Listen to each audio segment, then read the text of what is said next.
Well, I have a few minutes after, and so I think we'd like to go ahead and get started. I thank everyone for being here for this Education Appropriations meeting, and I'd like to start off with a prayer. If Chairman Nix, would you be able to lead us off with a short prayer for our meeting? Thank you very much. Well, where? In the middle. Nope. It doesn't have to be on mic. You don't have to be, Mike. Just do it.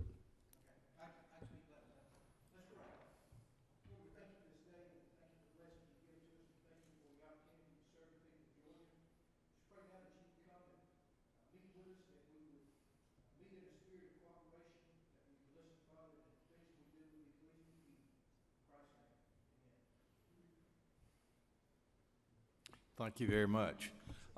We do have a sign-up sheet here if anybody would like to public comment at the end. We have some speakers lined up here, and I want to appreciate everyone in my committee, Howard, Chairman Maxwell, and Chairman Coleman, Chairman Nix, and especially Sarah here for being here this afternoon. I also have some local constituents from my home county, Crawford County, here, and I thank them for being here up at their capital here today.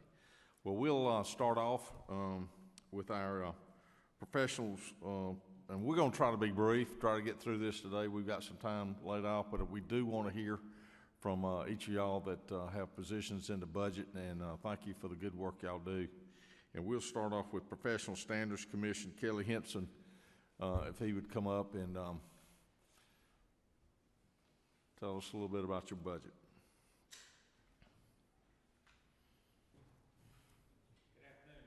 And committee members, thanks for the opportunity to come before you during these hearings. I want to start by very briefly highlighting just a bit of our work at PSC I think would be of interest to you. We are charged with the certification and licensure of educators. We believe we issue certificates more efficiently than any other state. Our average processing time is 6 days. In most other states, it's measured in months. In FY17, our CERT division received almost 85,000 phone calls and 97,000 emails. Certification also provides support for school districts, colleges, universities, and RESAs in the field. We are charged with enforcing the Georgia Code of Ethics and seeing that members of our educator workforce act in an ethical manner. Our ethics staff opened 1,801 investigations last year. We get an average of about 125 to 150 new complaints every month. That's an increase of 14% over the previous year. We are charged with educator preparation and program approval for all programs that prepare teachers, service personnel, and leaders. We currently have 74 approved providers and 880 approved programs in our state. The PSC, in cooperation with colleges, universities, school districts, the department, and RESAs, has revised leader preparation in Georgia, creating a two-tier system to better meet the needs of different types of leaders. Tier 1 programs prepare candidates to assume the positions of assistant principal and district-level leaders that do not supervise principals. Tier 2 programs prepare candidates for the position of principal, superintendent, and district positions that supervise principals. Tier 1 programs are very content-focused. Tier 2 programs focus primarily on the job on-the-job clinical practice. Now I'd like you to turn your attention to page 8 and section 27.6 of your tracking document. All changes included in our budget and the governor's recommendation for our budget are statewide changes. So we have no changes that are not statewide changes. Mr. Chairman, I can read those out, but they're in front of you, so unless you see a particular need for me to read out those 4 or 5 statewide changes, I will not. I want to thank you for your time and continued support of our agency. And Mr. Chairman, I would be happy to respond to any questions that you may have. Thank you very much. Members of the committee, any questions? Chairman Coleman, you always have a question for me.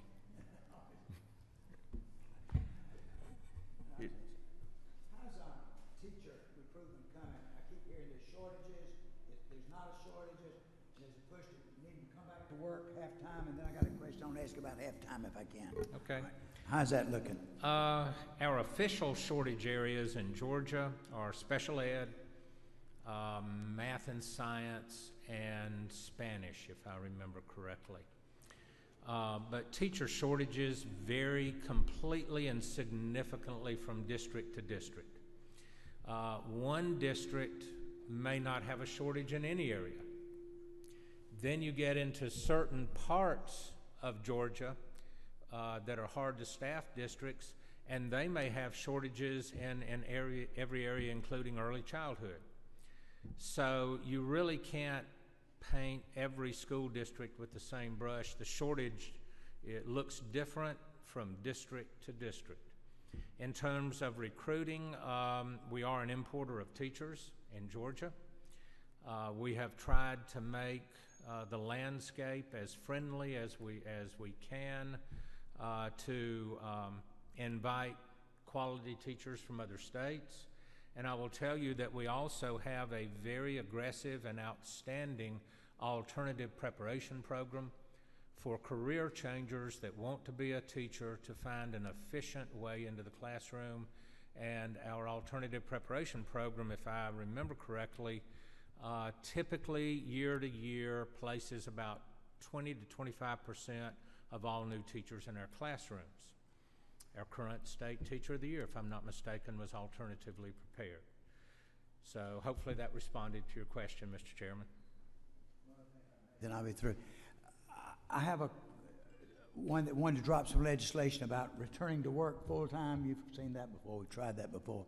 But one thing that was questioned was the half-times that are coming back, half-time teachers working, 49%, and the fact that they're not paying any retirement, anything in the retirement. And I know there's a push, as we heard this morning, there's a push to maybe looking at shoring up retirement. Do you think it would help if the ones, because a lot of systems are using 2 half-time instead of 1 full, and not having to pay those costs? Do you think it would benefit the teacher retirement system if we had them pay those costs if they come back half-time? I'm putting you on the spot. I'm putting you on the spot. You're a former superintendent. You do know. I will tell you what I did as a superintendent, and in terms of impact on TRS, you've got their esteemed leader in the audience, and he'll be talking to you in just a couple of minutes. When I was the superintendent, I took full advantage of 2 half-times to fill 1 position. It made all the sense in the world fiscally. You saved money, and there were many good candidates out there for me to employ that would be willing to work on a half-day basis. It's also very good at the high school level for your master schedule, because you don't have to invest a full position in social studies. You could invest half of that position in social studies and the other half in science. And so, since you asked me based on my experience as superintendent, I found using half-time teachers coming back to be fiscally sound for the district, and it gave us immense flexibility in terms of meeting employment needs with personnel.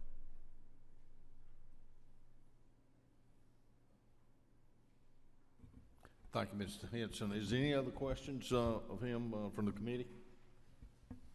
Well, thank you very much. Thank you. Appreciate you coming in.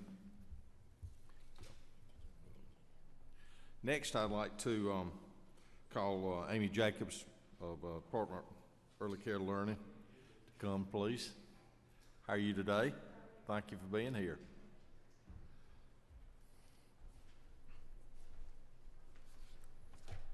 Well, good afternoon, Mr. Chairman and members of the committee.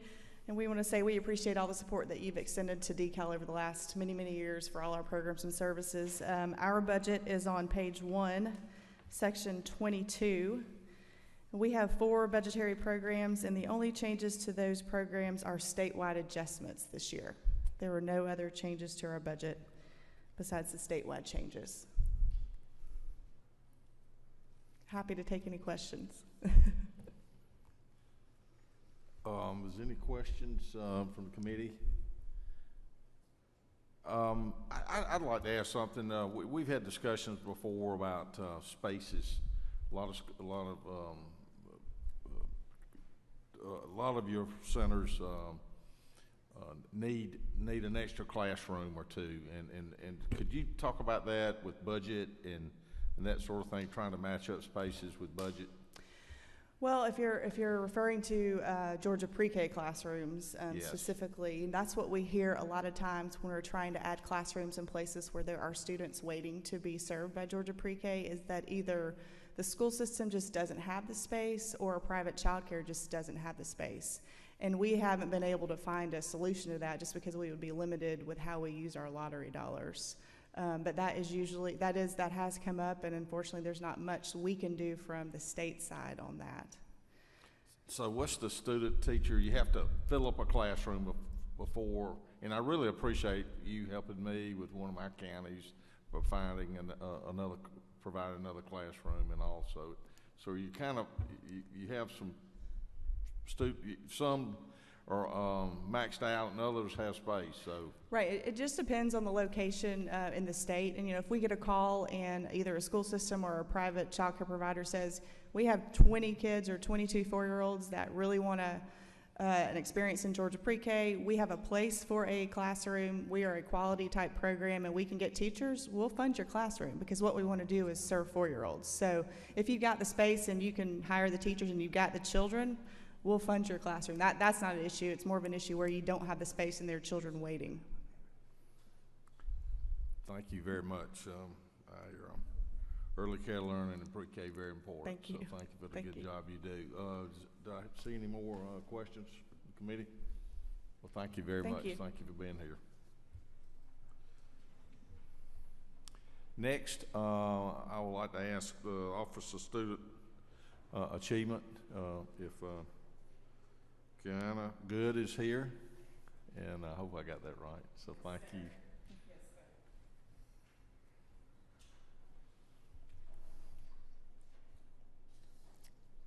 Thank you, Chairman. Thank you, committee members. It's a pleasure to be here today. I will be very brief. I have been serving as the Executive Director for the Governor's Office of Student Achievement since January 2nd of this year. There are really no new items with the exception on page 9 of 27.7.5, which provides funds to establish a statewide leadership academy. And this is to support aspiring principals and principals, and it came directly out of House Bill 338, which formed a joint study commission to look at the establishment of this work. We are in full support. The rest of the items under 27.7 for our office are those same statewide agency changes.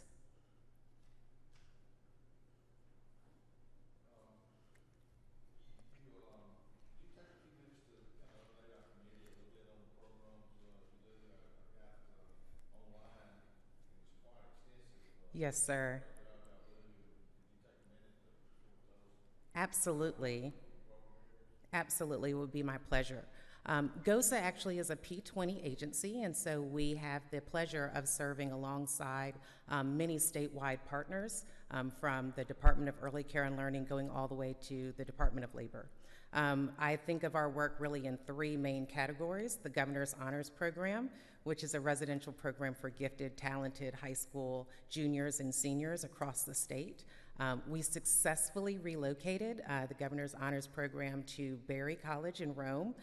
That has been a wonderful transition. Berry College has been a wonderful host, and our students are able to enjoy that campus fully. They've closed the campus for our students, which is wonderful. We also do quite a bit of work with data, research, and evaluation. And so we provide downloadable data files for researchers.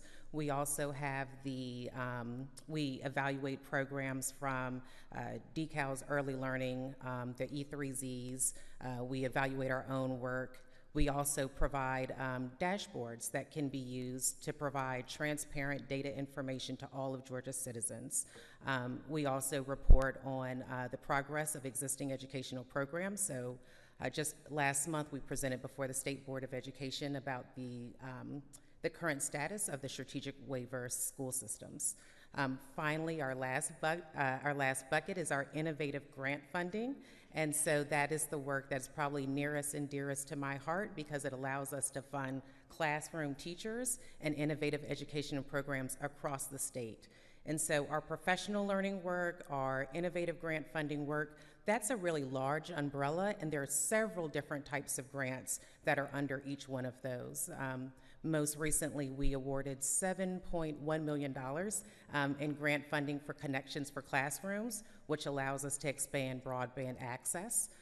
We also recently awarded 4 classroom teachers an Innovation in Teaching Award, which provides money to the teacher and also to the school. I'm very, very fortunate to serve alongside a wonderful team. So GOSA has 52 employees. About 20 of those are in the field, so they serve as our reading mentors, our grant support specialists. During the Governor's Honors Program, which occurs over the summer, we also employ an additional 100 staffers, and that's everything from our teachers to counselors and to the administrators to run that program. Yes, sir. Thank you very much. Do I hear any questions from my committee? Yeah, Mr. Chairman, I don't know how to turn this. There you go. Thank you. I appreciate you saying you appreciate being here today. I know you probably just didn't have a root canal, had to come out here and talk to us, but thank you for coming anyway. The statewide academies, is the statewide leadership academy. How many are they, and where are they going to be located? Can you Yes, tell us? sir. So really that work is, there are going to be 2 parallel tracks. One would be to build a pipeline of aspiring leaders. And so the idea is that would be statewide. That the idea of what a great instructional leader and the importance that that principal has, we want to make sure people have those skills and that knowledge day one before they enter. The second track would be for those who are already serving as principals. And so this idea is it would focus primarily on those who are serving in those turnaround schools, and this would provide them the ongoing support that they need to be successful. It would be a statewide program, and there would be regional components of that work. Will that be online, or would they have to travel off-site? They would have to travel off-site, but that travel would occur after school hours. Okay. We would never want to take someone away from the school building. Thank you, ma'am.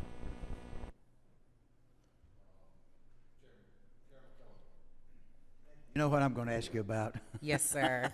I'm very excited about the $5 million grant. And do you have any idea at this time how far along we are? Because I've been trying to spread the word all over the state, and I'm sure everyone that's sitting in this room today is a member and has already pledged their $1,000. But If they have not, I strongly encourage them to, because I'm very confident that we're going to reach that $5 million cap in the next few months. because it's looking good. And I'm meeting with, isn't it true? I'm trying to meet with Lynn Riley, our commissioner. She's going to do a little seminar, and maybe want to invite you over. She's going to show us how to make it, easy, where a first grader could do it. But and isn't it true that we really need to get that sunset off that, because that money is very important?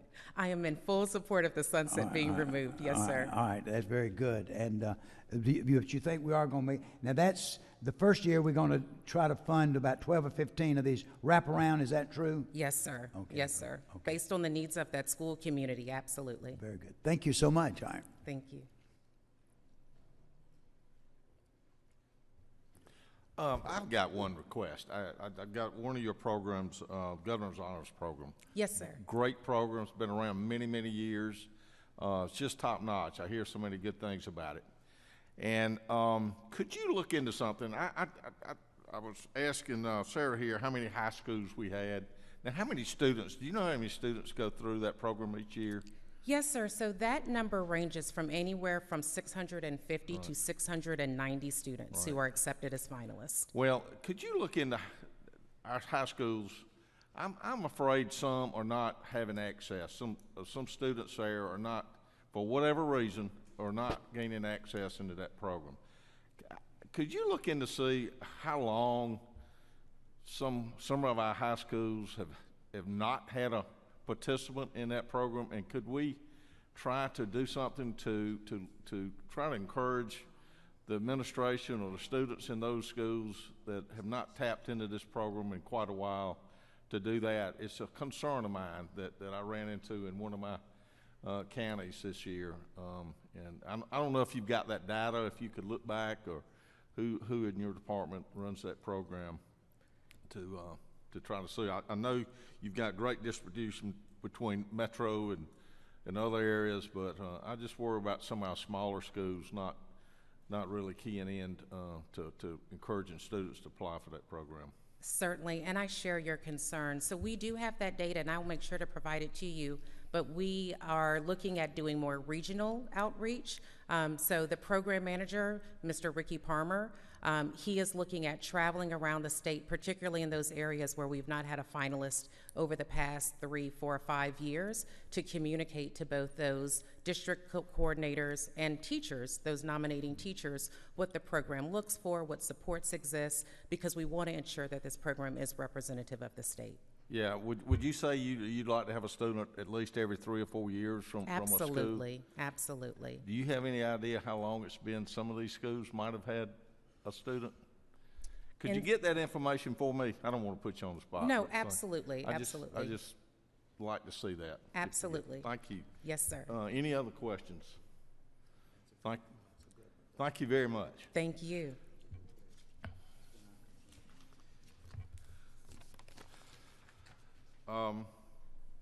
Next on our list, I'd like to ask our ERS system, Jim Potvin, if he could come, please.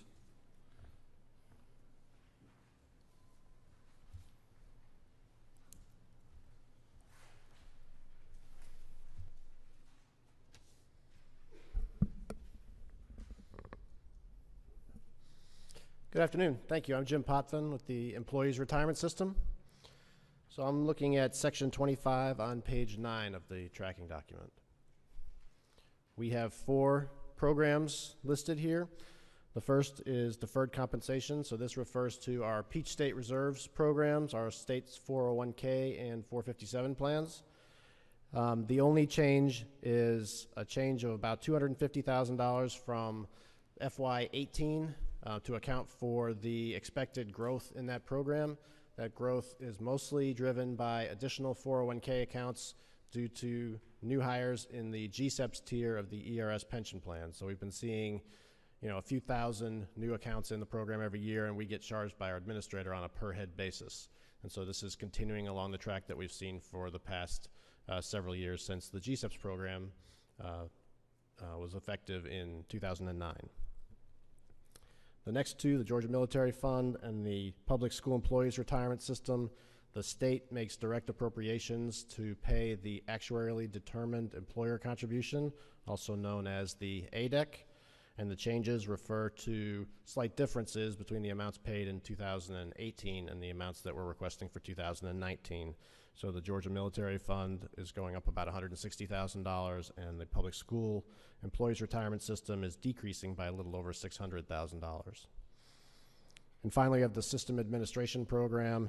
This is the main program that funds all of our administrative activities for all of our defined benefit plans, and there is virtually no change in the budget from year to year there.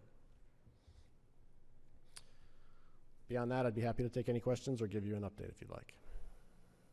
Okay, thank you very much. Questions from the committee? Hearing none, thank you very much. Thank you.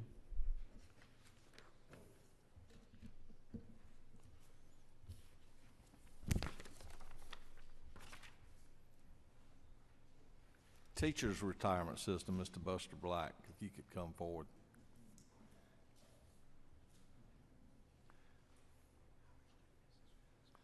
Thank you for being here.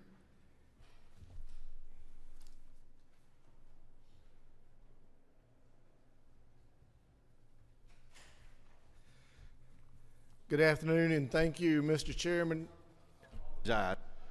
Friend I think I called you the wrong name, Buster Evans. I'm sorry. I know you very well. And I've got another person I know who has a different last name, but thank you for being here.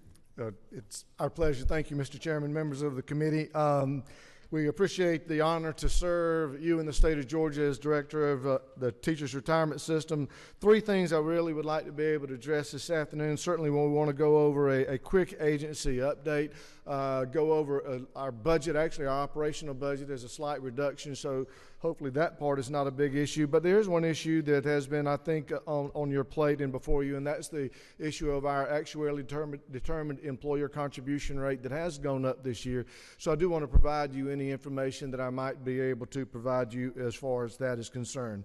So to start with, let me give you a little bit of an update about our system. First of all, we do have over 400,000 members. That includes our active members, our retired members, as well as our inactive members.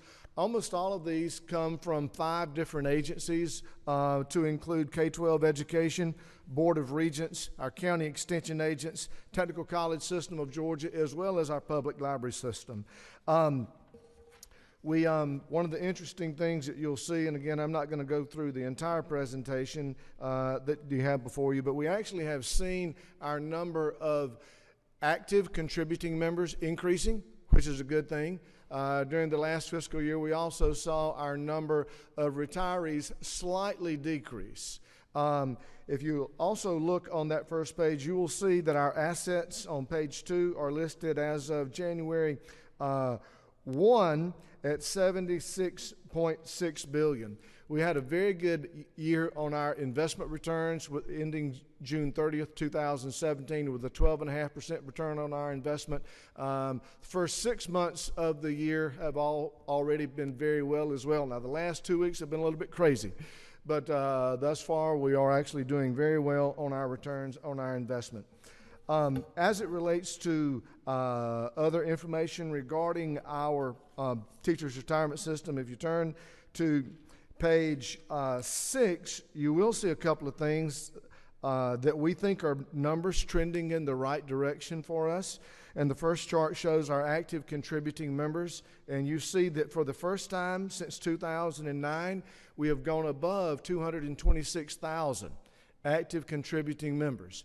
When we attempt to answer the question, why are we experiencing an increase in that actuarially determined employer contribution, certainly one of the reasons would be, one of the 2 big reasons would be, is that we lost contributing members. As many as 15,000 contributing members a year was the drop that we saw in people contributing to the retirement system.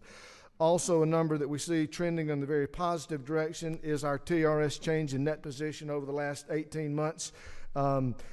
During the last 18 months, from July 1, 2016 to the end of December, you see our assets going up over $10 billion. So we hope those trends continue. We think that in the long term, that will mean a greater funding status for the fund. We also think that over the long term, unfortunately not in the short future, it could see us having a moderation of that employer contribution rate in the future as well. And I'll certainly be glad to answer any questions that you would have about this information, but I would like to turn my attention now to our FY19 budget, which is on page 10 of your tracking sheet. You will notice overall we actually have a slight decrease in our operational budget. The only part of this this $39.7 million that comes from state operating budget is the $240,000, which is listed in line 45.1. This is a floor amount of money that was put in place to be the floor of a COLA for 6 local systems that were merged into the teachers' retirement system, I think sometime back in the 1970s, but I wasn't around then, but that's what I understand, and that number is a diminishing number. You'll see operationally for us, we're dropping about $500,000 due to expenditures not going into IT that had to go in the previous year before that. So that is a quick overview of our retirement system and where we are at. I do want to point out as we talk about the future of that actuarially determined employer contribution, to try to give you a number and to try to hopefully some assurance that this is not a runaway train. But on page 11, our actuary provides us a review of where we believe that contribution will go in future years. It's a little bit like predicting the weather. The closer we are to that particular date, the more accurate that we can be. But certainly within a 5-year period of time frame, we feel pretty comfortable.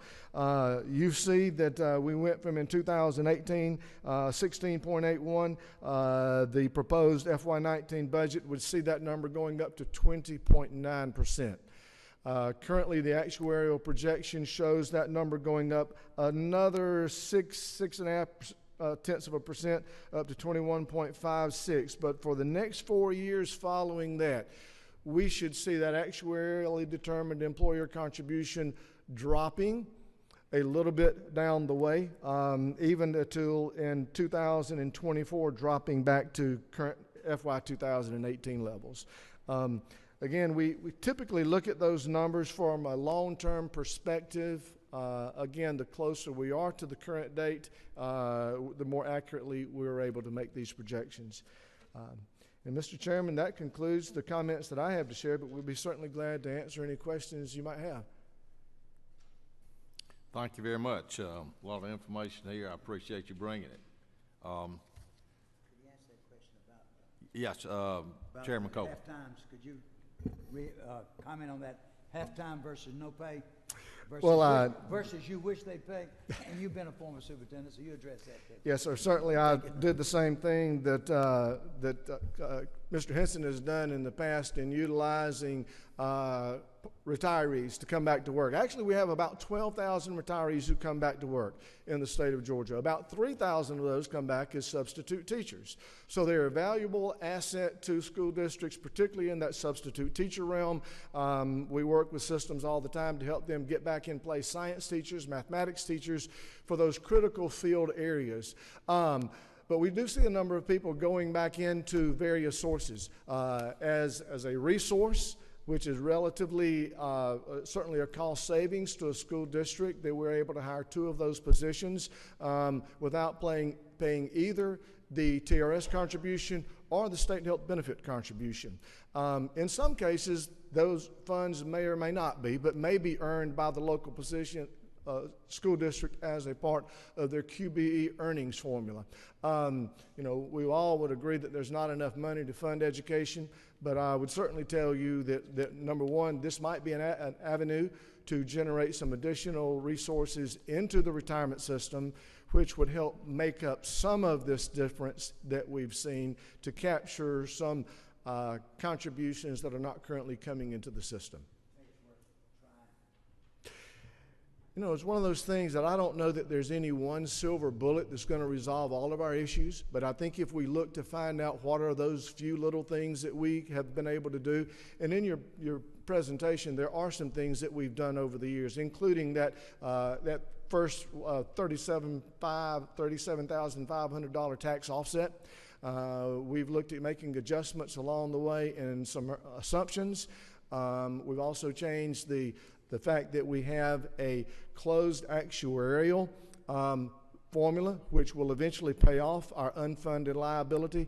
So I think as we make little adjustments along the way, those are positive steps, and by making several of them, we can make a bigger impact on the system. Thank you. Chairman Maxwell, you got a question?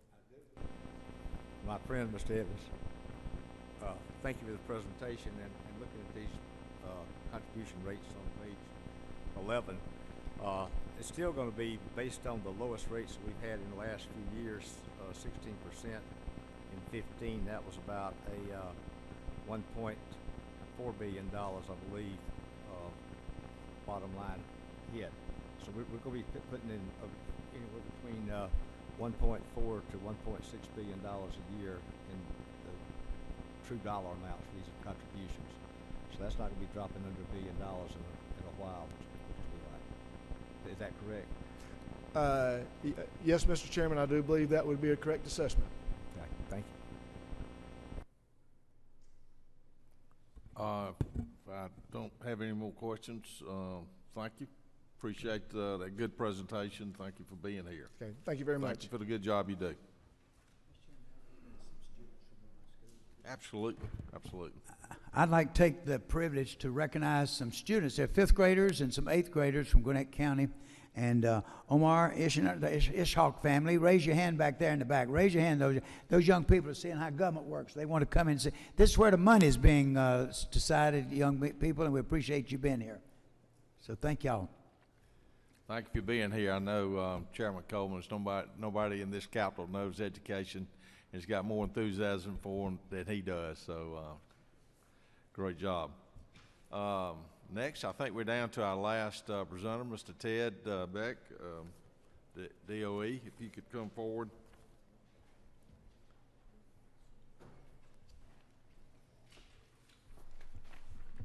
Thank you, Mr. Chairman. So our budget is fairly quiet this year. It looks a lot like it has for this past several years. What you'll see is in accordance with the governor's budget instructions, we've submitted a flat budget, but for the K-12 funding piece, so the parts that we would otherwise call QBE. So if you're looking at your tracking document, this is section 24. Rather than read through all of the statewide changes, I'll just briefly tally those up. The only one of the four with any real material financial impact is that TRS funding piece, where for TRS members going from an employer contribution rate of 16 to 20-something%. As you might imagine, we have a fair number of staff that come out of the K-12 system, so we have as many or more TRS members than we do ERS members. So for us, the total impact of that across the department is an increase of $4 million and some change. The other three are fairly nominal amounts, so unless you guys have any changes specifically about the statewide changes, I'll move on to what I would call the QBE adjustments. What was the question? If you had any questions about the statewide changes, otherwise I was just going to roll through to the... No, okay. Go ahead. All right. So the first programmatic change that you'll see is section 24.9. This is page 4. And there goes that. This is the GNETS program, and you'll see a recommended decrease in the program of about $4 million. This is indicative of a decrease in the number of GNETS students that we have across the state. So we as a department have been working in earnest to make sure that students are placed in the appropriate environment. And so if there's an opportunity to place a student in a less restrictive or a more appropriate environment, we're working with our partner districts to make sure that happens. So all told, compared to last year, we have about 200 fewer students in the GNETS program, which generates the large majority of that decrease. The next change items are in section 24.12. This is on page 5 for the non-QBE formula grants. These are programs that are based on student enrollment counts, but they're not part of the QBE program proper.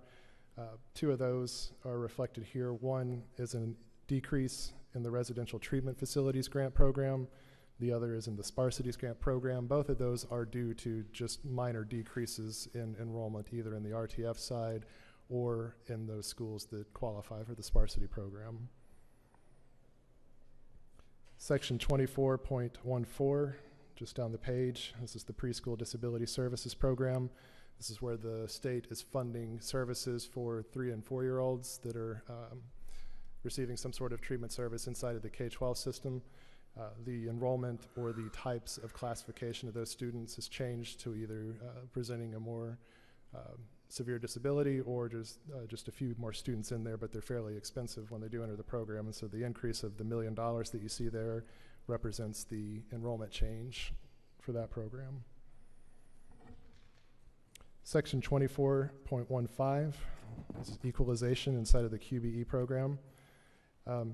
So both 24.15 and 24.16, the 5 mil share, are tangentially related in that they both reflect some sort of change in the state's tax digest at the district level. So for the equalization program, what we're seeing is that statewide the total tax digest is up about 5%. It's about $50 billion from what it was last year. This is the, I think, 4th year in a row that we've seen an increase in the value of the state's tax digest at the local level. When that happens, more often than not, you see an increase in the cost of equalization, because what we're saying is any districts whose tax digest is below what you consider the statewide average, we're going to catch you back up to that, depending on, we just multiply that difference by the number of students that you've got. And so as the tax digest recovers in value, you usually see a corresponding increase on the equalization side. And so what we've seen is just that.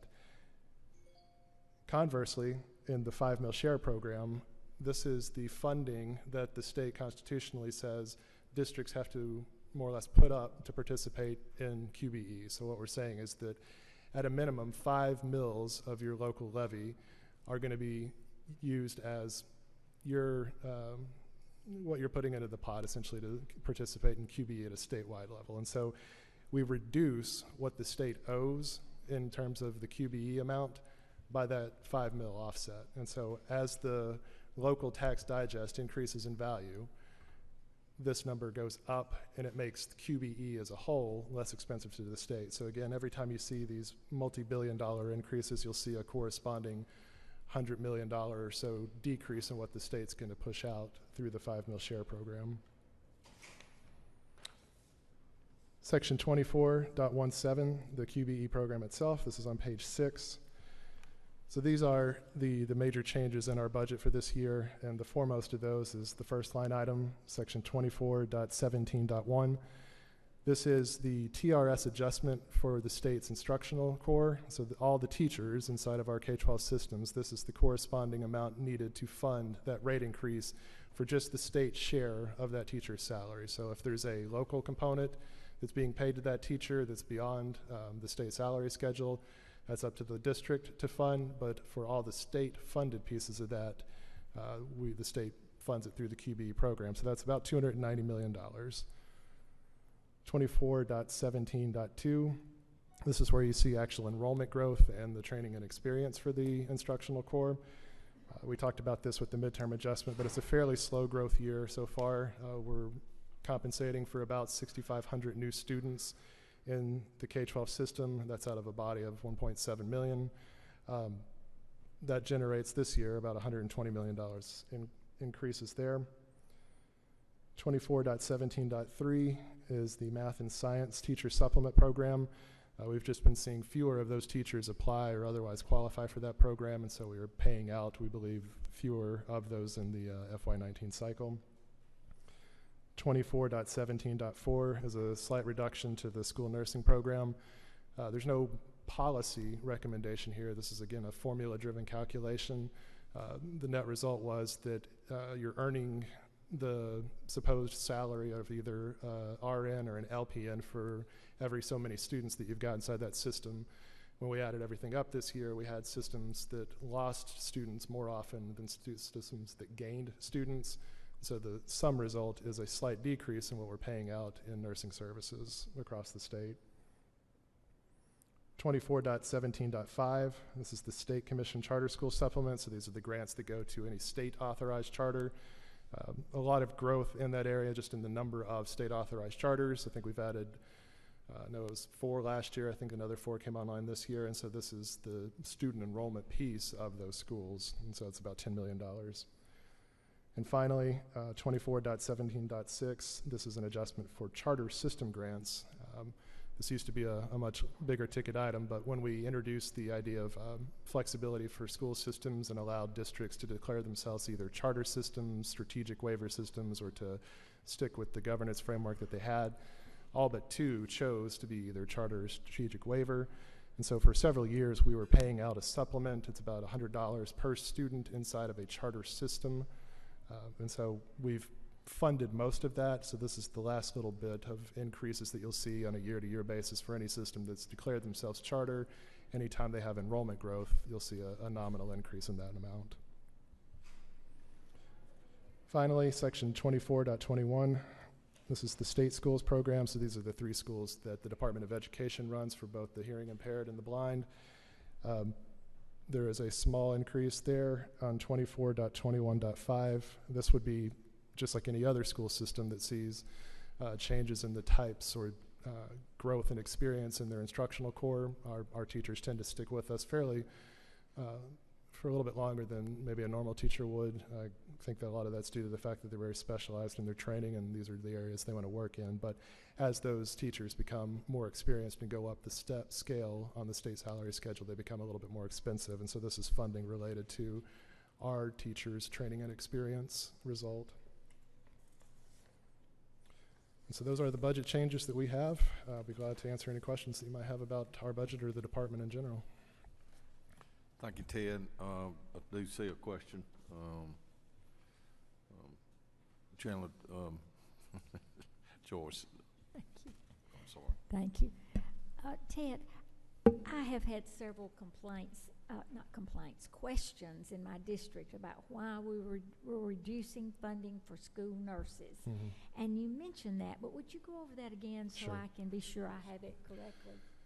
So you earn the theoretical salary for both an LPN at one every, I'm gonna look at my guys, 750 students or so, and then you earn the salary for an RN for one in every 4,500 students. And so it's completely formula driven, so it's just a number that we calculate based on your enrollment. This year, we had more districts that lost students than we did districts that gained students. Statewide, the number went up 6,500, but when you want to look at it on a district by district basis, there were more enrollment decreases than increases. And so as a result of that, for those districts that were seeing fewer students coming in, they were losing, they weren't hitting that threshold as often. They were, getting to the next 750 students or the next 4,500 students. And so when they did that, we see, as a result of the formula, fewer funds going out the door. There's no policy piece to that. There's no recommendation that says the state wants to fund school nursing less. It's just a component of the formula that's entirely driven by how many students you have. And so when that shifts up or down, you see a corresponding change in the amount that the state puts out. Chairman Cole. A couple of questions.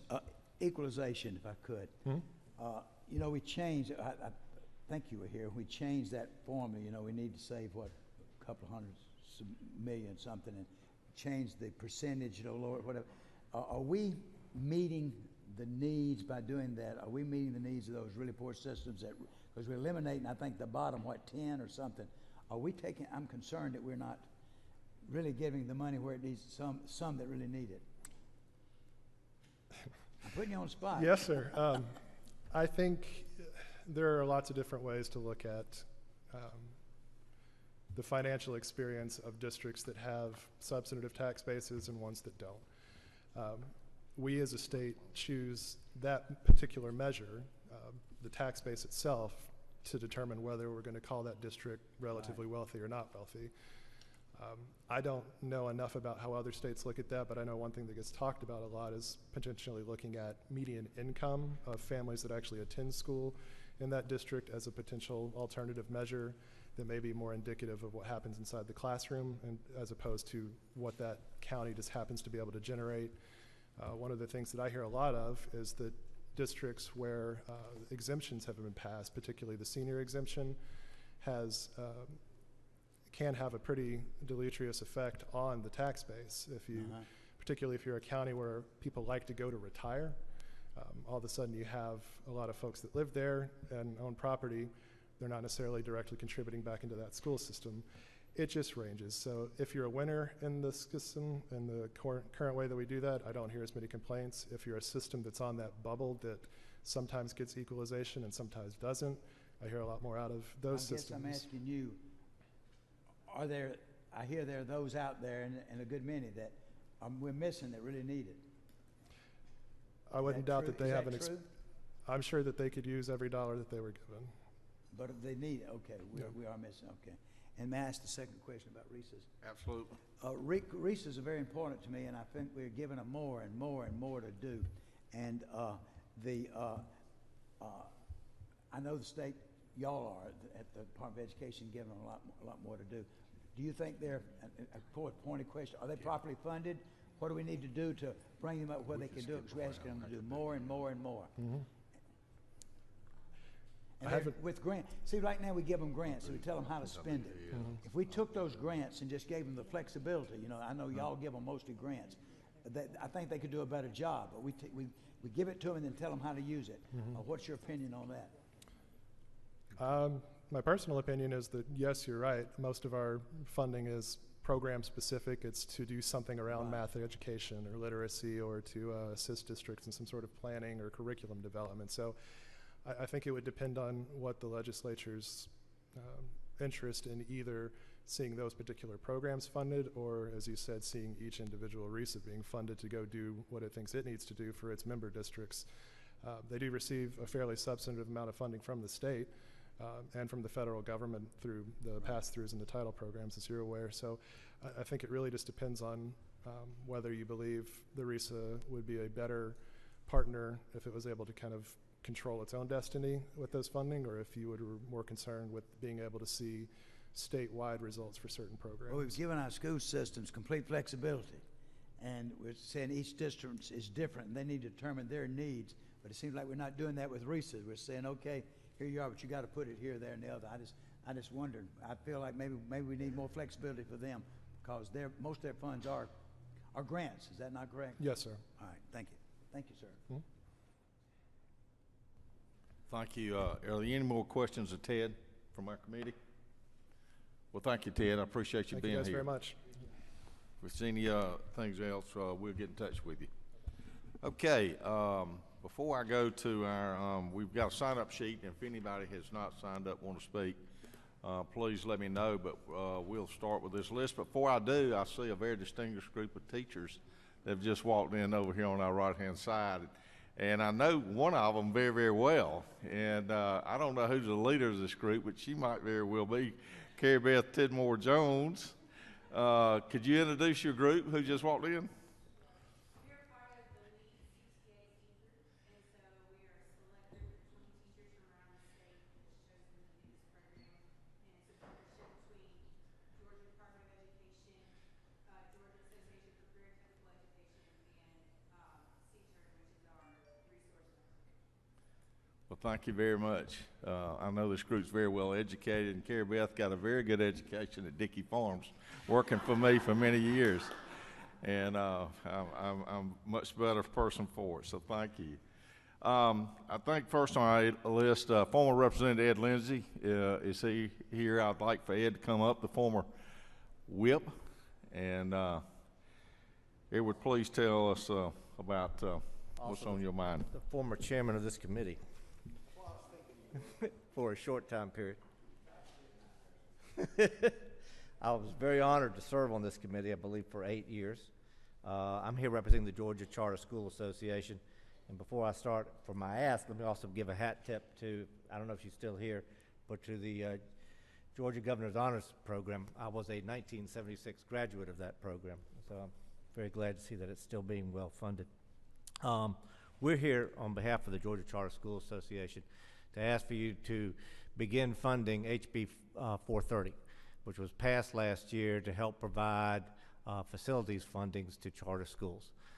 It was subject to appropriation, but the funding anticipation within the bill was $100,000 per charter school.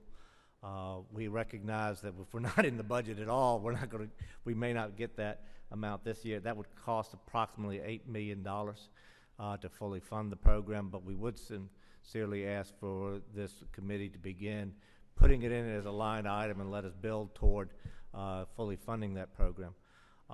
We are, in addition to representing the Georgia Charter School Association, I'm also a board member of a startup charter, Brookhaven Innovation Academy.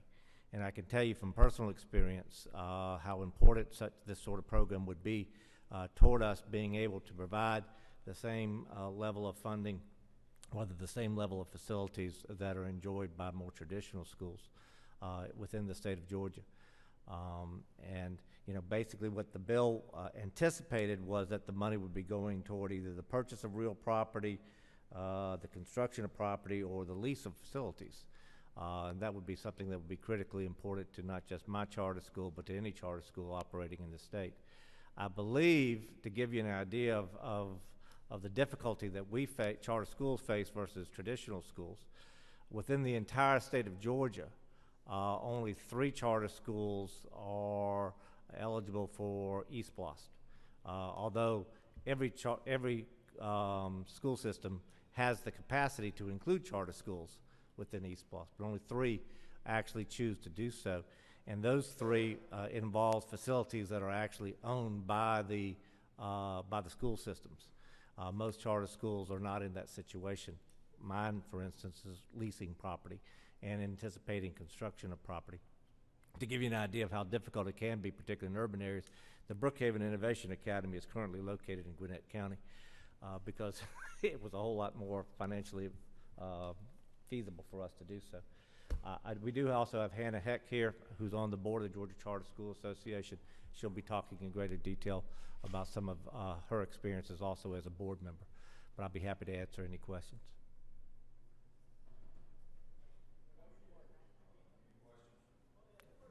Any questions? Thank you very Thank much. you very much. We'll Thank you for your certainly take it under consideration. consideration. Thank you for Great your program. consideration. I'm going to skip around. You think I'm going to do Gamble? Next, I'd like to call Matthew Gamble. Come on.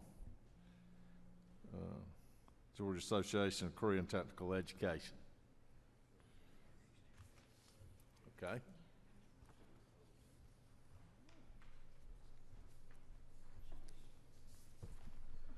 Well, thank you, Mr. Chairman, members of the committee. Appreciate the opportunity to speak briefly about an issue that's very near and dear to our hearts in career technical and agricultural education. And before you have a list of the FY19 capital equipment requests that have been made by local school systems and submitted to the Georgia Department of Education and approved by the State Board of Education. I know that I have spoken and given the list to Chairman England, and I wanted the opportunity to address you today as well. This is the equipment that actually provides the teaching resources for these programs. And so if there's a school system on this list, that means they're in the process of implementing a new lab in their school for next school year. I wanted to bring this to your attention. It totals around $14 million in requests. And that's not currently in the state FY19 budget, and so that basically, in a nutshell, is what this list of requests amounts to. And I know that Sarah has also been involved in looking into this up to this point, but I'd be happy to answer any questions that you might have about this. I don't have questions unless you got some magnifying glasses. I can read this a little bit. I'm so sorry about that. Next year, mental note, I'll make it bigger. But and I appreciate you recognizing our leadership group. We have our lead CTAE group here. This LEAD program is like basically Leadership Georgia, but for CTAE classroom teachers. It's a year-long program, and this is our second session that we've had since the program started back in the fall. But they're the brightest and the best of CTA teachers from around the state, and they are on a journey to help them become and be better leaders in the classroom. So they're here today, and I just wanted them to see this opportunity as well. I'm glad you brought them. I tell you, I'm very honored for you to bring them here in this committee meeting. So thank you for the good job you do, and the great job those teachers do. They're very committed and great program, and couldn't say more better things about it. Thank you. Thank you. Have y'all got any questions? Anybody got of y'all got any questions for this committee? Uh-oh. Oh, they know it all. No, sounds like a great program. So, thank y'all for taking the time to be here. Next, I'll call it Joel Mackey here. Yeah, Joel, come on.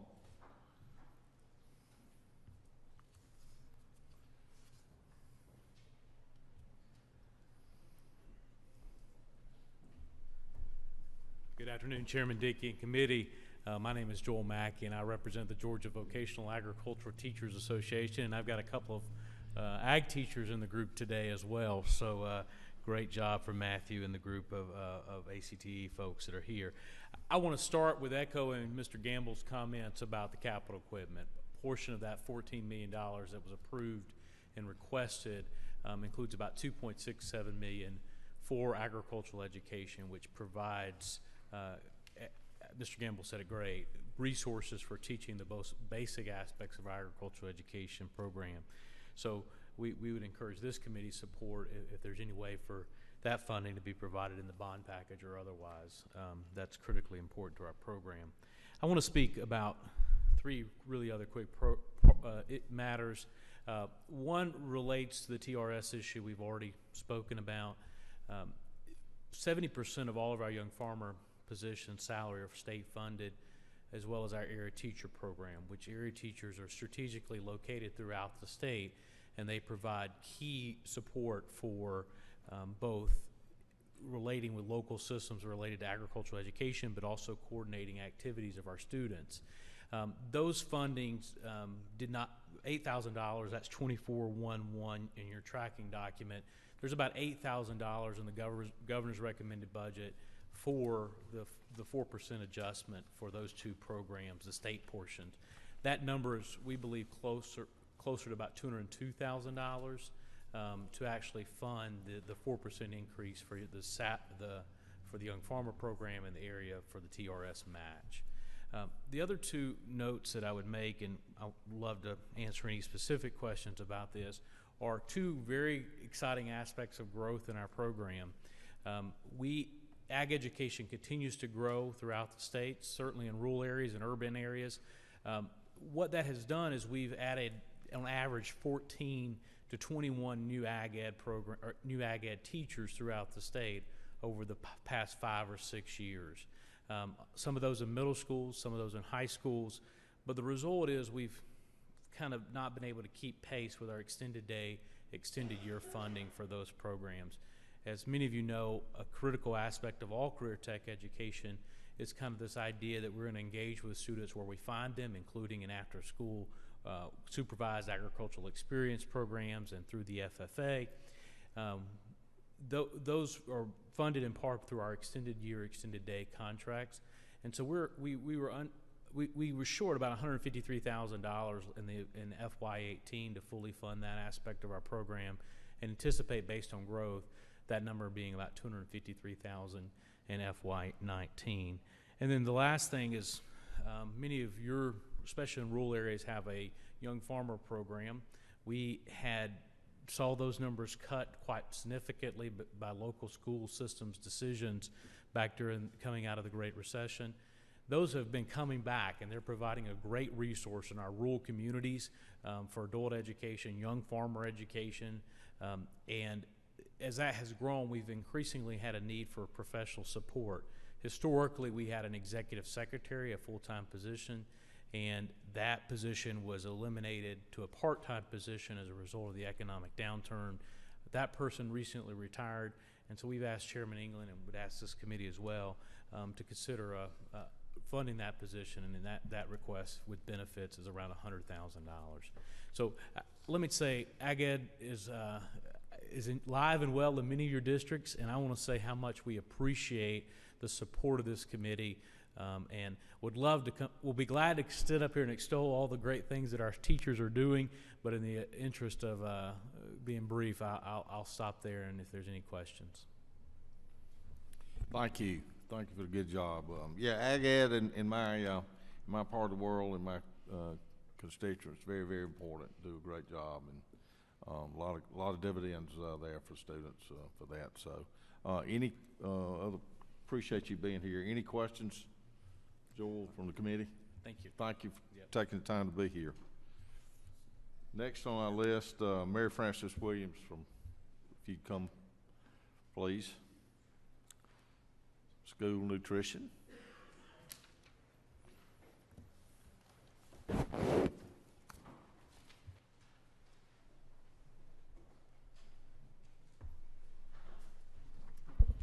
I'm Mary Frances Williams representing the Georgia School Nutrition Association, and I just want to say thank you so much for this opportunity. So the Georgia School Nutrition Association actually has a couple of asks this year, but first, before I even say anything about that, I have to thank you so much for the quarter increase you gave to the PSERS multiplier last year. It increased the retirement income for those ladies, mostly ladies, and was hugely appreciated. And so we were just really delighted with that. We'd like to get another quarter and get up to 1525, but and that information is there. I will just say one other thing about that, and then I'll move on to the other thing I want to talk to you about. I actually multiplied it out, and so the current PSERS benefit after 30 years is $457.50 a month, for a total of $5,490 a year. So you can see it's a small amount, but we're so grateful for your support. So I want to talk a little bit, and I know there were about 90 school nutrition ladies here at the Capitol last week, and so I know they talked to a lot of you.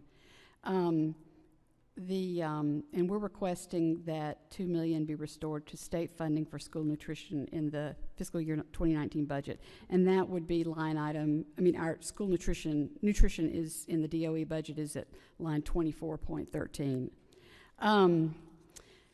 So just to give you some background, during the economic downturn, those funds they were at $39.8 million. And over a period of years, they were cut 44%. It stabilized with this committee's help at $22.5 million by fiscal year 2014, but at that point, we lost about $16 million. And that funding there's sort of an interesting formula that decides how it's distributed, but the bottom line is it really is helpful, and it's a little bit of a cushion for these school nutrition programs. I know a lot of people don't know this, but school nutrition programs are fiscally self-contained, and they are having to pay the increased health insurance costs, which have gone up from $500 and something to almost $598.20 in December of 2015 to $945 in January of 2018, and that's per member per month. So at this point, a lot of school nutrition programs are paying as much or more in benefits as they are in salary to these ladies because they don't make a lot of money. And the impact of that is that it's made it more difficult for them to buy the food they want to buy. And listening to their stories last week, I heard tales of one school nutrition director has a local farmer that provides lettuce that her kids just love. She said they don't want anything else. They don't want romaine. They want this particular lettuce from this particular farmer, and it's expensive. She gets as much of it as she can, but she can't get it as often as she wants to.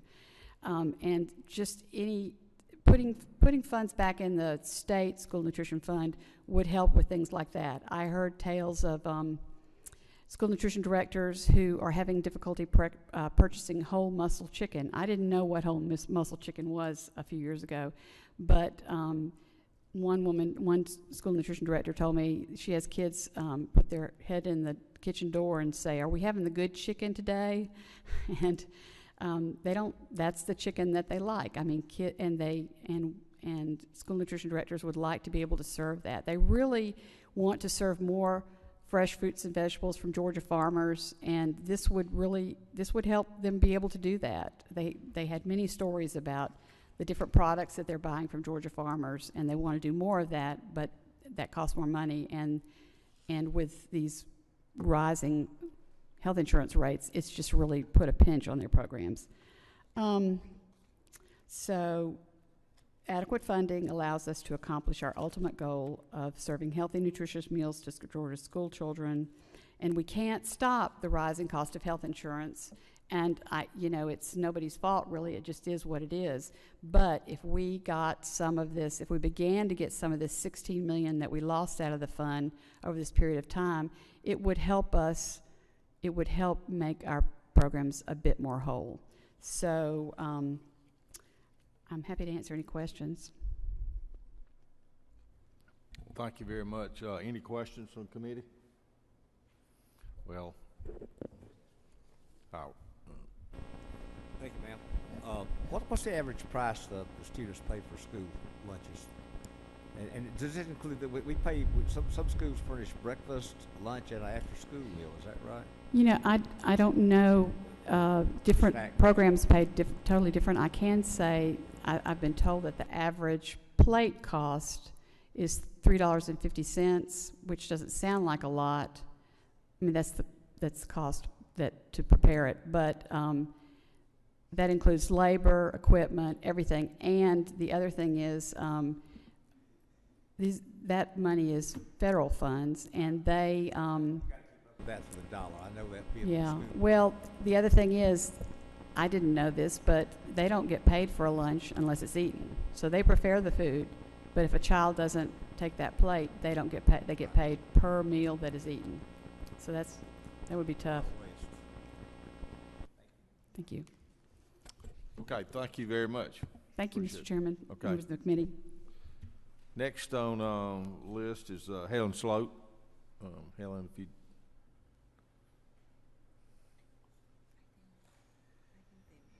Yeah. Dick.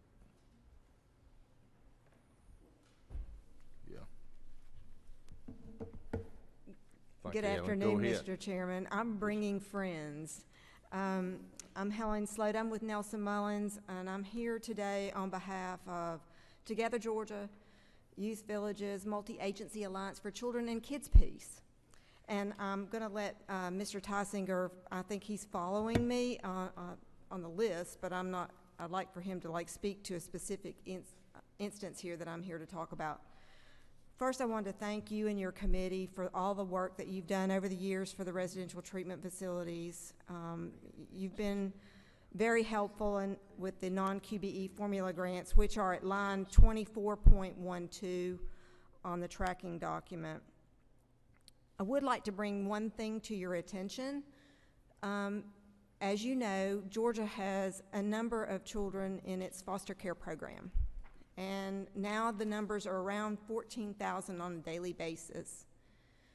Many of those children are actually taken care of by the private providers. And the private providers that I'm here really about today are the 21 that actually have schools on their campuses. And in an effort to try to meet the state's needs, there have been instances where those providers have actually built additional beds or developed new programs so that they could take care of additional students and or children on their campuses.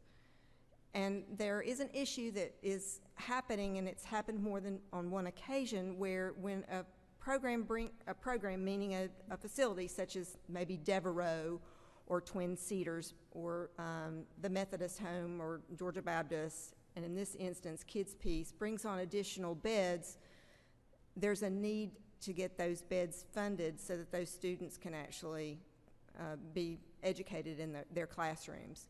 So what we'd like the committee to think about in going forward is that so we don't have to come on an individualized basis to ask for money for their educational instruction, but that perhaps there can be some forward funding for these programs in the future. I believe that that's the way the charter schools are actually funded. I may be wrong about that, but that was my understanding. So today I have with me Dick Tysinger and Patricia Prince, who are actually with Kids Peace, and they have a specific request as it relates to the Kids Peace facility here in Bowden, Georgia.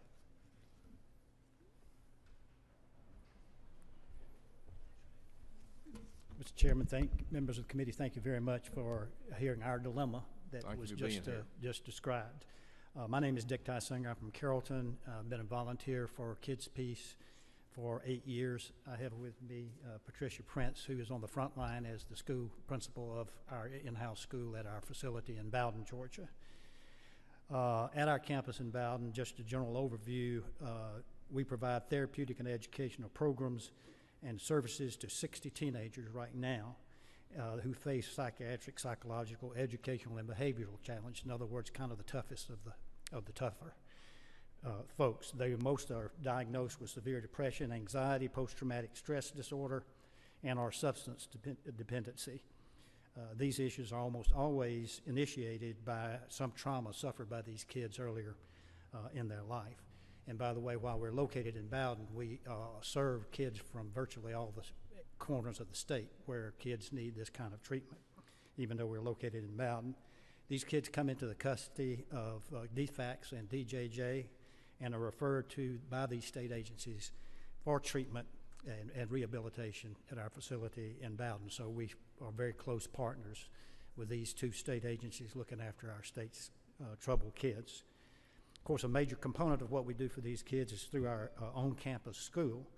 Our principal, Patricia Prince, is here, and she's on the front line every day and can also, if you have any questions about the staffing and structure, she certainly can answer those.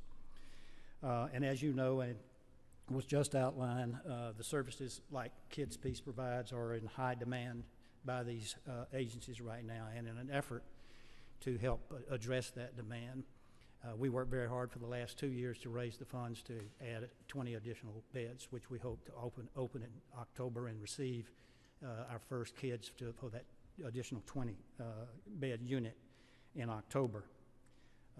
Unfortunately, you know the dilemma that we get in on the state funding process by having new students that we didn't have when we had 60. Now we're going to have 80. Our staff has put together a very detailed, itemized spreadsheet of what we need. That number is $223,467, and I think maybe that's been provided to the staff here. So on behalf of Kids Peace and the kids we serve, and frankly I think on behalf of DFACS and DJJ as well, I respectfully ask you to recommend that this one-time request be included in the upcoming budget. And if you have any tough questions, Patricia will answer them.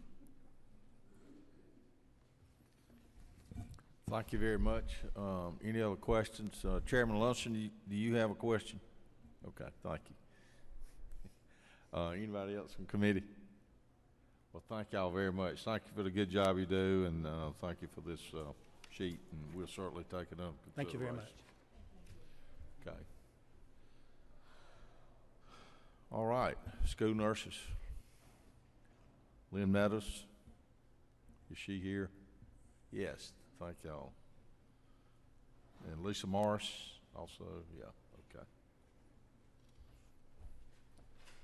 Good afternoon, ladies and gentlemen, and thank you, Representative Dickey, for letting us speak to you on behalf of school nurses in Georgia.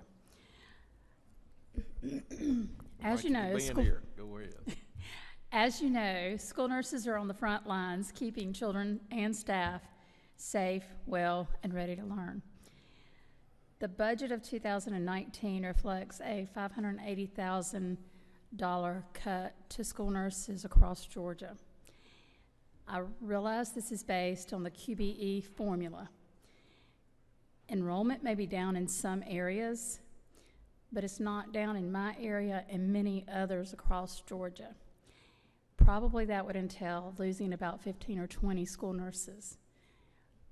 School nurses really need to be in every school. In Georgia, they're not in every school. So, I mean, the QBE formula is a little skewered in that. So how do you say that a school with 500 students, you know, doesn't get a nurse, whereas one that has 1,200 students gets a nurse? It's just, you know, and it could be 200 students or whatever. We need a nurse in every school in Georgia. We need an RN.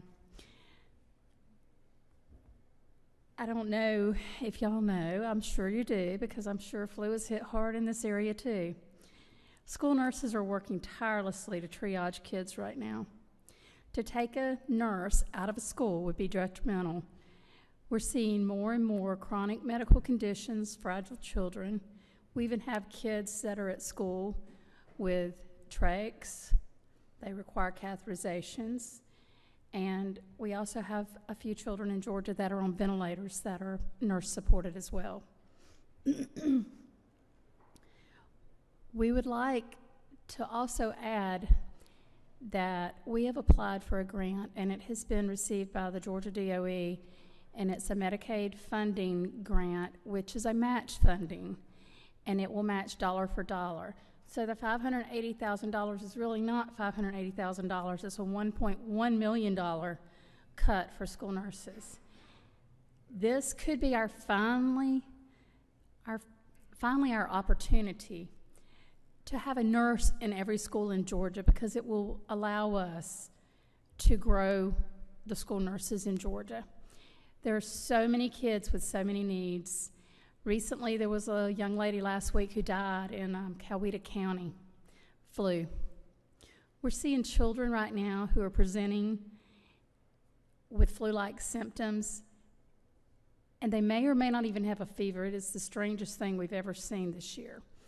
It's worse than it was in 2009, and I stood up before y'all in 2009 and asked that y'all not cut our budget then. And we thought it was going to be bad that year. It's horrific this year.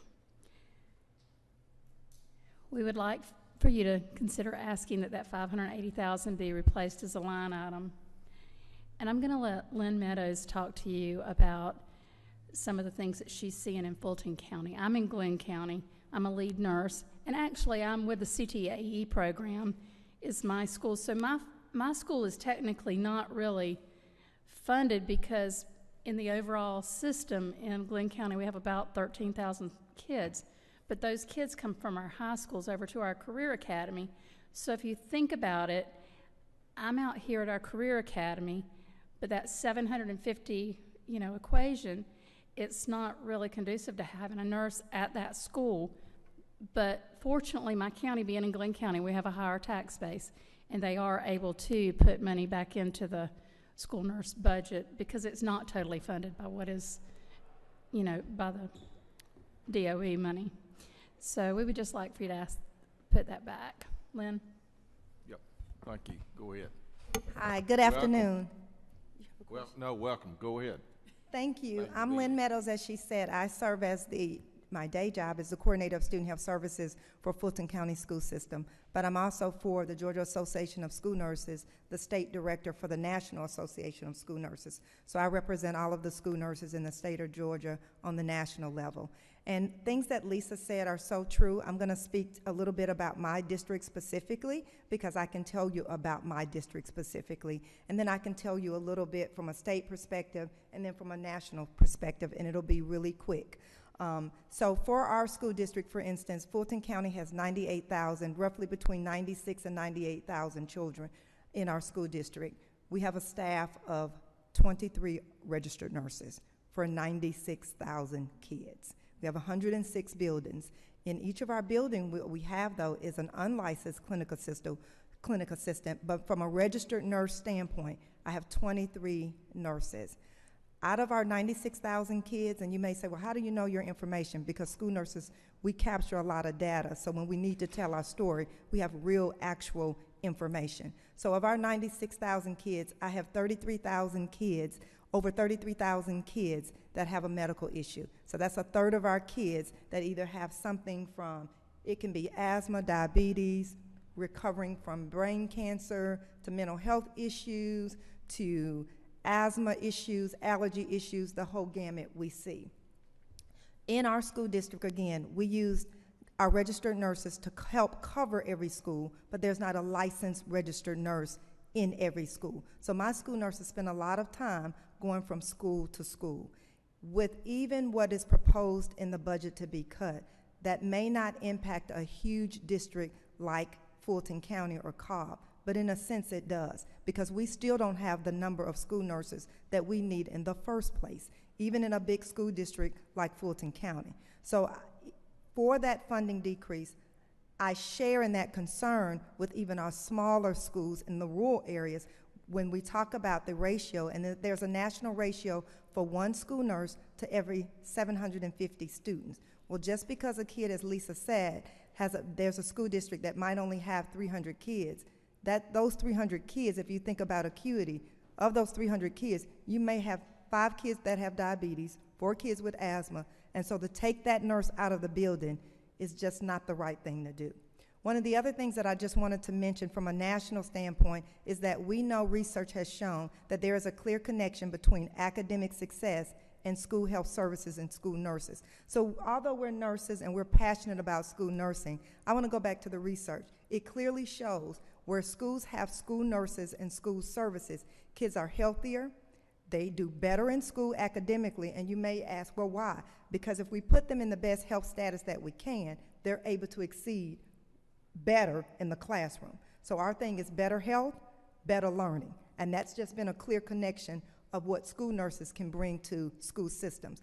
We also impact, obviously, attendance. If children are healthier, they attend school more. So that's decreasing less days that they've missed. They're healthier kids. Healthier kids tend to grow up to be healthier adults, and then thus healthier communities. So for instance, when Lisa mentioned about flu, we are working tireless around the clock. I can't tell you how many communications I've put out just in Fulton County alone to help parents about things like flu prevention, et cetera. Because if our kids are healthy, they'll go home and hopefully impact what's going on in the community. So those are some kind of unsung hero things that school nurses do without people knowing. The other thing is that parents have a reliance on school nurses.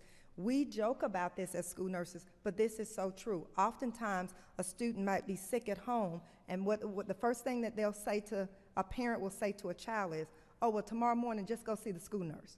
So we're that first line of the invisible healthcare provider that takes care of kids, even when parents aren't, the first line is not to call the pediatrician. It's to tell children, well, tomorrow go see your school nurse.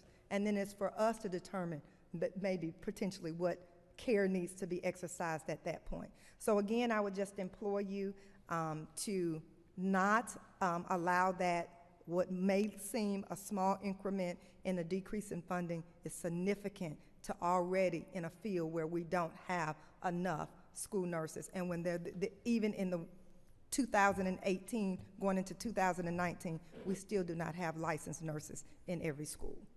Okay. Thank y'all both very much for being here, and we'll certainly take that under consideration. I think I hear a question. Representative Chandler.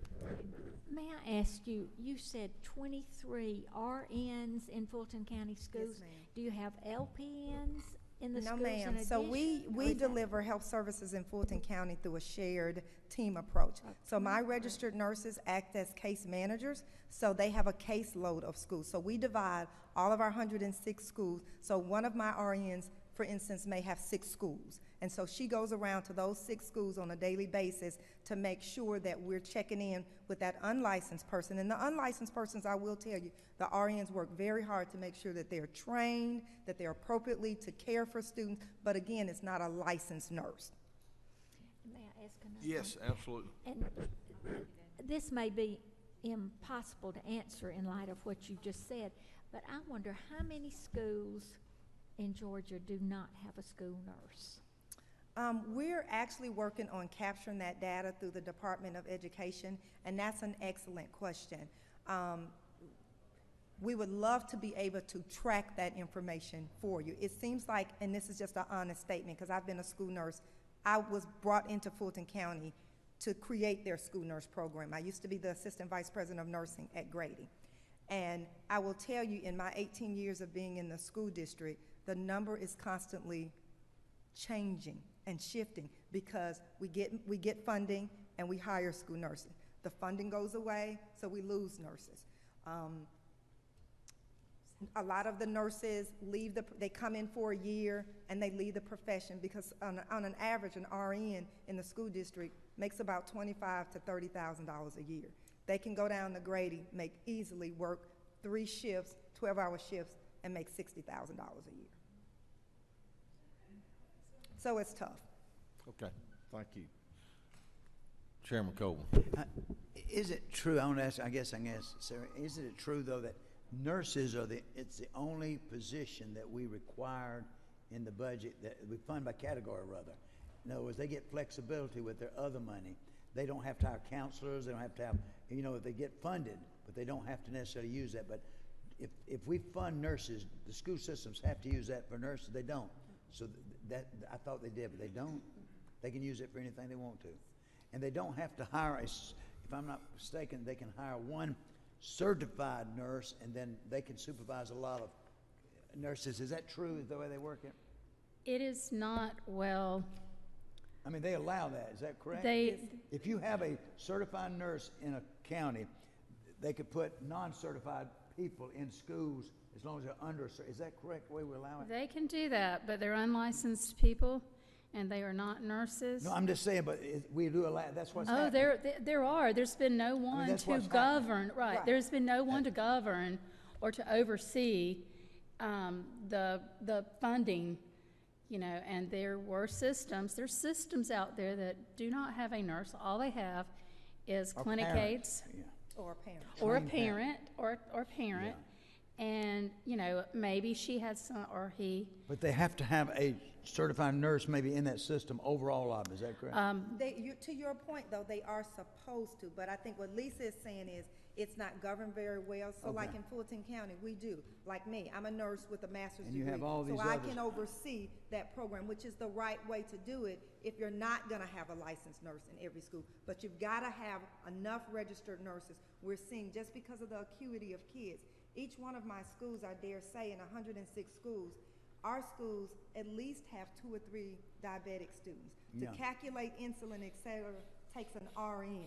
That's, you know, we don't want to leave that for chance to an unlicensed person. We can help govern that. So to your point, that's exactly right. We should have. But I was thinking a few years ago that we required, that we said, when we gave the flexibility, they could use their money for counselors, but they had to use nurse money for nurses or these others. That's what I thought we were, but I guess you're saying. We'll look into that. I want to look into that. That's a great question. I thought we did that. There's a few systems even in Georgia that are not following Nurse Practice Act that we know about. There are LPNs that have been hired. Nurse Practice Act requires that there be an RN or a physician To oversee because they're not registered nurses, and they are supposed to practice, and the superintendents will not hear what the LPNs are saying or the aides that, hey, we need someone to help us.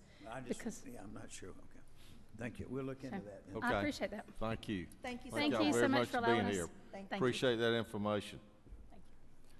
And the good job student nurses doing. Ooh. Next on our list, Hannah Heck with Westside Atlanta Charter School. She here? Welcome. Thank you for being here.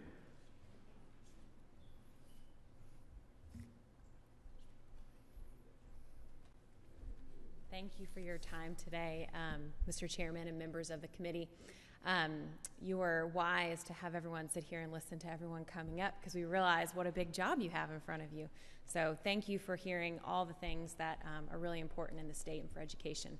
I'm Hannah Heck. I come as a founding board member of Westside Atlanta Charter School. I'm currently vice chair of the board as well. But I hope you would indulge me and let me tell a brief story as a parent of a charter school student, 3 charter school students. I have 4 kids. Our 3 oldest go to our charter school. And during the snowstorm, our youngest, the kindergartner, came in, and I said, you need to wear gloves if you're going out there. And she told me very innocently, well, Mom, Coach K said that once we get out there, the blood starts moving and we don't feel cold. And I stopped, and it made me feel a little bit sad, because I realized Coach K, her PE teacher, said that because our kids have PE outside. We don't have facilities for a gymnasium, so our school meets in a mixed income community. We're split, but part of our school meets in the bottom floor of the apartment building that was meant for retail. It's been built out. And so our students have physical education in a fenced-off area of that parking in the apartment buildings. And it's often cold, and it often smells like trash. And it's her favorite subject among many others. She loves PE, and she learns a lot of lessons, but that's one I wish she didn't have to learn. And we have a lot of other facility and space constraints in our charter school. In year 1, we built out that retail space I mentioned. We outgrew it. We have quite a waiting list. We built modular units, kind of a walk up the hill. That's where half of our school is now. We outgrew that in year 3, and we'll outgrow a second set of modulars that we built this year, at which time we'll go to an APS school for the next 2 years. APS won't give us the space beyond that, and we'll have to find somewhere else to go after that point.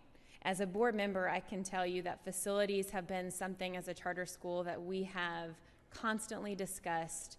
It's been a focus of our budget discussions, where we focus our time and attention. And I know that, you know, our school constantly has to fight to keep the right things on our radar. How are our students performing? What are those essential expenditures?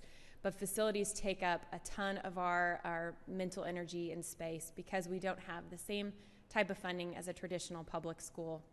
And so we were very excited to hear about the passage of House Bill 430 last year and the potential for facility funding. And like I said, I know that you all have many things before you today as you're considering the budget, but I would ask that you would consider funding at least a portion of that facility funding for charter schools. It is incredibly beneficial. I know that facilities are a big challenge for us, and I also know that we have it really good. We're an APS approved charter school, and so that means our funding is higher than a lot of other charter schools. While facility funding is a challenge, we have a pretty cooperative relationship with our authorizer, and they're working with us to try to find things, but it is a major challenge. We have just started having students attending our board meetings, raising their own personal concerns, and I love it. I love to hear a 6th grader stand up or a 5th grader stand up and say what their challenges are, but it also breaks my heart that there's not a whole lot we can do about it. When they say, why can't I have this? Why can't I have these things that like my neighbor down the street has at their school? And just because we don't have the money to do it. And so, again, I know you're balancing so many things, but know that facility funding for charter schools would go a long way, be very appreciated. And so I thank you for your consideration. Thank you for coming. Any questions? I know it's a real challenge doing this, and so thank you for coming here and giving us that firsthand Certainly. Thank you for your support. experience with that. All right. Thank you. Delano Ford, Teach for America. Welcome. Thank you.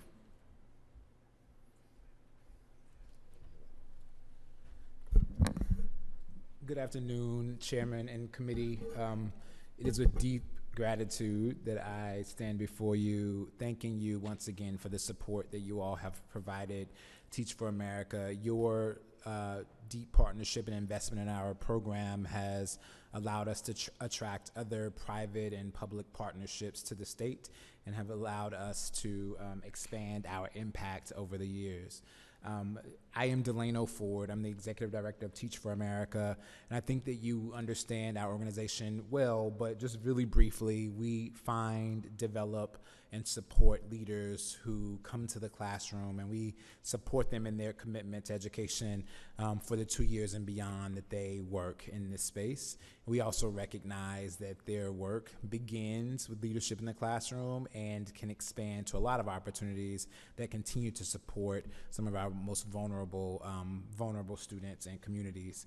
We have had consistently high impact in our classrooms. We see our first-year teachers getting at least 1 year of growth within their first year, and most times much more than that, a year and a half in some of our best scenarios. We have about 97%, we do a national study in which we ask principals about their satisfaction with Teach for America, and 97% of our principals would recommend hiring a Teach for America core member for their schools, and that is 97% of Metro Atlanta principals who have taken that survey have said that. And then 91% of our principals across the country have said the same thing. Your investment attracts more, allows us to attract more educators to the space, many of which are career changers. I heard Mr. Henson speak a little bit about that earlier today too. We've been able to attract some career changers to the space, and they bring a level of gravitas as well as impact in the classroom in that way. the Georgia audit, which you all may know about, we did a Georgia audit, which basically audited the impact that we've been having over the past 15 years, and it said that consistently our core members have been producing incredible results for kids, and I have some results here that I'll leave behind with you to take a look at. And finally, we also hired a national researcher to conduct a similar study to triangulate the data as well, and they, based on their own research and their national standards, also found the same solutions, especially in math, social studies, special education. You can see that those results are incredibly high when a core member is teaching those subjects. I'll open up for any questions that you might have. Do we have any questions? Thank you. Thank you very much for good organization, Teach America. And thank you a lot for your results. continued support. Thank you for being here. Of course. Okay, one last person, but not the least. Ascended College Board.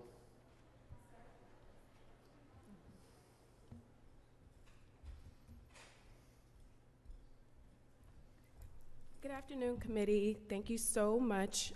I'd like to begin by saying thank you for the allocation and the recommendation in the amended FY18 budget for low-income advanced placement students. Over 13,000 students are going to have access to non-STEM AP exams, which lead to college credit for them later on and tuition savings. We're here to ask for the same support for this same group of students in the FY19 budget. However, we would need an addition because in the AFY budget, as you know, there's a $350,000 federal allocation that's being used. It will not be available in the FY19 budget year. So again, to cover the same group of students, to make sure they have access to college credit bearing opportunities, we ask for an addition in the FY19 budget. Okay. Any questions? She can, Sandy, I'm sure, can get us up all the yes, sir. financials, got those. Absolutely. What we need, and we'll be talking about those. Okay. Very much. Thank you. Thank you. Okay, I think that completes the list of speakers signed up. Due to the late hour, I thank my committee for their patience and staying here. Some very good testimony. And we've got our challenges in front of us with our budget, and look forward to having a discussion about where we go from here. So thank y'all for being here. If I see no other business, I'll adjourn this meeting.